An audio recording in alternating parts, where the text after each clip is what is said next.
করছিলাম যে একটা লাল শাড়ি পরবো। আমি একদমই জিরো থেকে নিজেকে গড়েছি। অনেক ক্লিপ কাট করে করে পোস্ট করে, যারা রিলস পোস্ট করে, আগে পরের কথাগুলো দেখে না। আমার কারোর সাথে কোনো খারাপ সম্পর্ক না। আমি এসেছি best inspirational women of the year আমি অ্যাওয়ার্ড নিয়েছি। সবসময় তো অ্যাজ আ বেস্ট ব্র্যান্ড প্রমোটারই নেই। আজকে যে ক্যাটাগরিতে আমাকে দেওয়া হয়েছে এটা খুবই ভিন্নধর্মী। আমাকে দেখে অন্য নারীরা যদি অনুপ্রাণিত হয় সেটা আমার জন্য অনেক বিরাট একটা বিষয়, কারণ আমি খুব সামান্য মনে করি নিজেকে। এখন আমার অনেক দূর এগিয়ে যাওয়া বাকি আছে, কিন্তু আমার কাছ থেকে নারীরা যেটা সবসময় আমি দেখি শুনি যে যে কোনো বয়স থেকে যে কোনো অবস্থা থেকে নিজেকে আবার ঘুরে দাঁড়ানো, নিজেকে তৈরি করা। যেমন আমি একদমই জিরো থেকে নিজেকে গড়েছি। তো মেয়েরা অনেক সময় মনে করে যে বিয়ে হয়ে গেলে বা বাচ্চা হয়ে গেলে মেয়েরা জব করতে পারবে না বা নিজের ক্যারিয়ার করতে পারবে না। এই ধারণাটা একদমই ভুল। চাইলে সব কিছু ম্যানেজ করেও কর্ম ব্যস্ততার মধ্যেও সংসার সামলানো যায়, বাচ্চাকে টেক কেয়ার করানো যায়। আই গেস এটা সবার জন্য অনুপ্রেরণামূলক।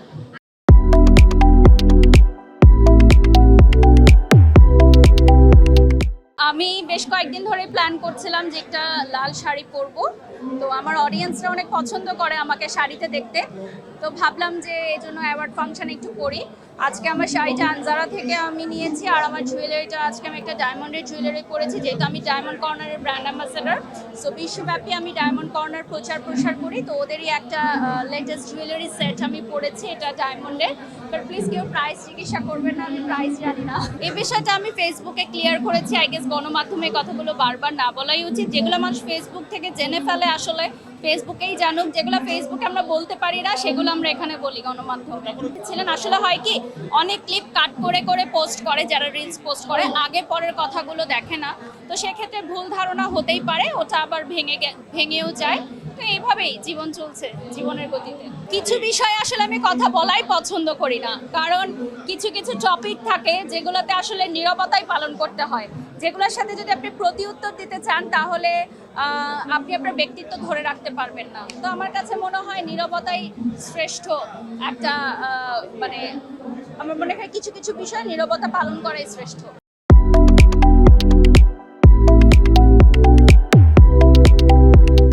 আসলে ব্র্যান্ড প্রমোশন সেক্টরটাতে আমি যেভাবে কাজ করছি, এইটা আসলে অনেকের জন্যই হয়তো ঈর্ষণীয়, এবং অনেকেই বিভিন্নভাবে চেষ্টা করছে আমাকে নানানভাবে নানান প্রক্রিয়ায় ফেসবুকে বা সামাজিক যোগাযোগ মাধ্যমে আমার ইমেজটা নষ্ট করার জন্য। কারণ আমার ইমেজ ও ক্যারিয়ার নষ্ট করতে পারলে কিছু মানুষের স্বার্থ হাসিল হবে।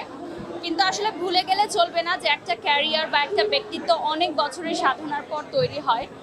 আর আমি যেখানে দীর্ঘ বছর একদম ছোট থেকে এই অঙ্গনে গড়ে উঠেছি, আমার কাছে এগুলো খুবই স্বাভাবিক।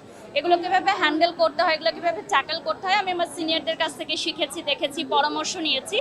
আমি আমার যে কোনো মিডিয়া ট্রায়াল যেগুলো নেগেটিভভাবে হয় সেখানে পরামর্শের জন্য আমি আমার বিভিন্ন মিডিয়া কলিগসদের পরামর্শ নিই, যারা অনেক সিনিয়র, যারা সেলিব্রিটি পর্যায়ে বা যারা এই ধরনের প্রবলেম ফেস করে এসেছে। তো তাদের পরামর্শগুলো আমি মেনে চলার চেষ্টা করি। এই যে রেডি হয়েছি, এভাবে সারপ্রাইজ দিয়েছি। ভেবেছিলাম যে কোনো আয়োজন করব, কিন্তু দেশের যে পরিস্থিতি, ওই পরিস্থিতির কথা বিবেচনা করে আমরা আসলে আয়োজনটা রাখিনি। তো এটাই। আর আমার তো এখন একটা মেয়ে আছে, ও বাবার জন্য ফুল কিনেছে, ফুলের শুভেচ্ছা দিয়েছে, এটুকুই আমাদের আয়োজন। আমার কারোর সাথে কোনো খারাপ সম্পর্ক না। আমি সবার সাথেই খুবই সুন্দর সম্পর্ক মেনটেন করতে পছন্দ করি।